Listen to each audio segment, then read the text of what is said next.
नमस्कार। 16 मई रात की बड़ी खबरें एक नजर में। जिस पोस्टर को चिपकाने पर 25 गिरफ्तारियां हुई, उसे शेयर करते हुए राहुल बोले, मुझे भी गिरफ्तार करो। कोरोना वैक्सीन पर छिड़ा पोस्टर विवाद अब राजनीतिक मुद्दा बन गया है। कांग्रेस नेता राहुल गांधी भी अब इस मामले में शामिल हो गए। उन्होंने रविवार को सोशल मीडिया पर पोस्टर शेयर किया, जिस पर लिखा है, मोदी जी, हमारे बच्चों की वैक्सीन विदेश क्यों भेज दिया। इसके साथ ही राहुल ने लिखा है, मुझे भी गिरफ्तार करो। राहुल ने ऐसा इसलिए कहा है क्योंकि ये पोस्टर चिपकाने पर दिल्ली पुलिस ने शनिवार को 25 लोगों को गिरफ्तार कर लिया था।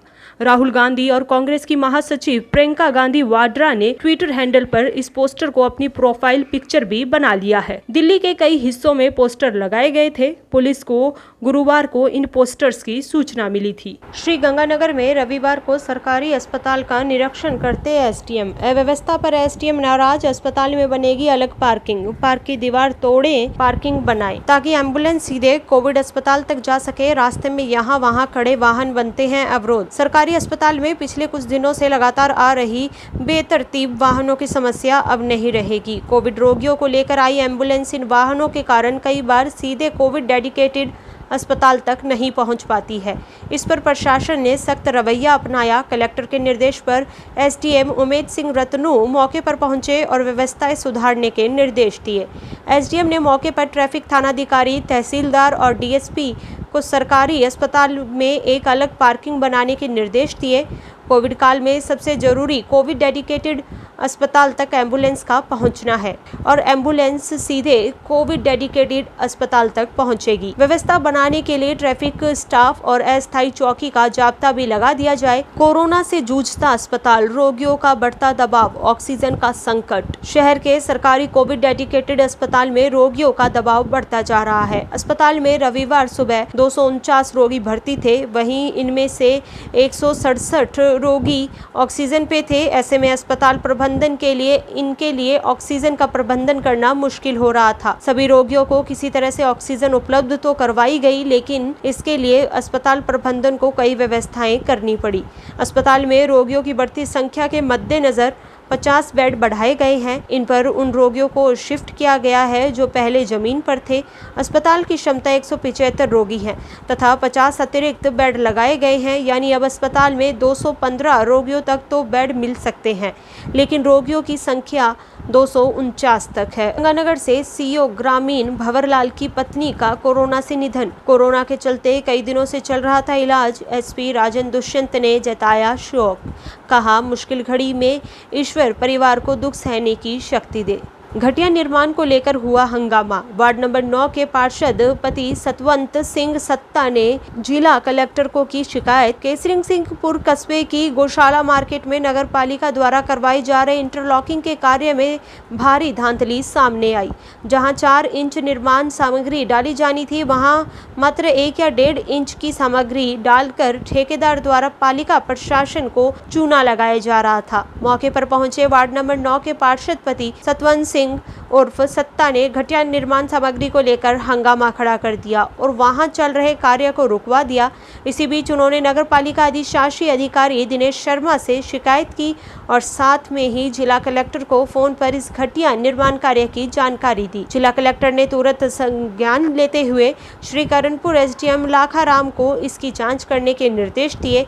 एसडीएम लाखाराम ने तुरंत नगर पालिका जेईएन चंदन दीप सिंह को मौके पर भेजकर घटिया निर्माण की जांच पर रिपोर्ट प्रस्तुत करने के आदेश दिए हैं। नगर पालिका के जेईएन से बात की गई तो उन्होंने कहा कि निर्माण कार्य का सैंपल ले लिया गया और सैंपल की जांच पीडब्ल्यूडी से करवाई जाएगी। तब तक निर्माण कार्य बंद रहेगा। सैंपल की रिपोर्ट आने के बाद ही कार्य दोबारा शुरू होगा। तूफान से कर्नाटक में 4 की मौत तो केरल में भारी बारिश। गोवा में बिजली गुल। महाराष्ट्र गुजरात में अलर्ट। गुजरात और महाराष्ट्र समेत 7 राज्यों में अरब सागर में बन रहे चक्रवात का खतरा मंडरा रहा है।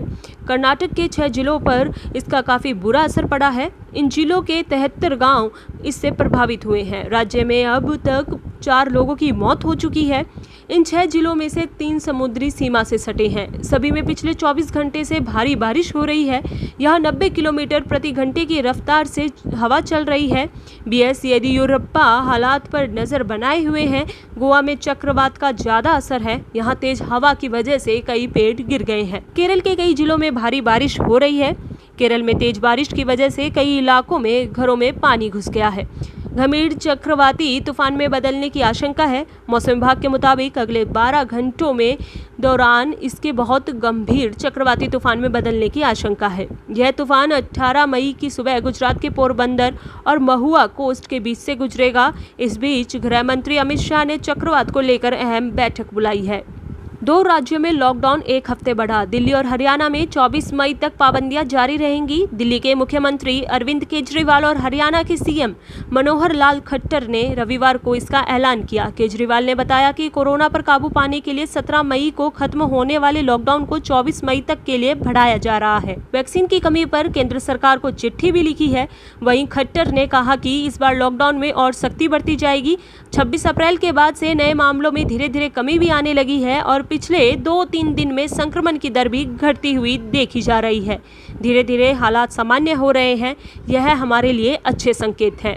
गांव में कोरोना रोकने के लिए गाइडलाइन। आशा कार्यकर्ता जुकाम बुखार की मॉनिटरिंग करें। सभी को टेस्टिंग की ट्रेनिंग मिली। अभी तक शहरों में मौतों की वजह बन रहा कोरोना गांव में तेजी से फैलने लगा है। ऐसे में सरकार ने रविवार को गांव के लिए अलग से गाइडलाइन जारी की ताकि इसका संक्रमण रोका जा सके। इस गाइडलाइन के मुताबिक आशा कार्यकर्ताओं को जुकाम बुखार की मॉनिटरिंग और संक्रमित मामलों में कम्युनिटी हेल्थ अफसर को फोन पर केस देखने के निर्देश दिए गए।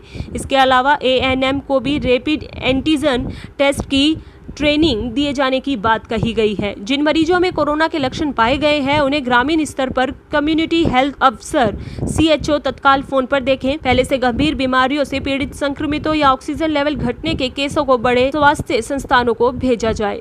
यूपी में तीसरी लहर के लिए तैयारी। बच्चों और महिलाओं के लिए हर जिले में अलग कोविड आईसीयू वार्ड बनेंगे। कल से 23 जिलों में 18+ का वैक्सीनेशन। कोरोना की दूसरी लहर के बीच उत्तर प्रदेश सरकार ने तीसरी लहर से निपटने की तैयारी भी शुरू कर दी है। मुख्यमंत्री योगी आदित्यनाथ ने रविवार को कहा कि एक्सपर्ट्स ने आशंका जाहिर की है कि तीसरी लहर में बच्चे सबसे ज्यादा प्रभावित हो सकते हैं।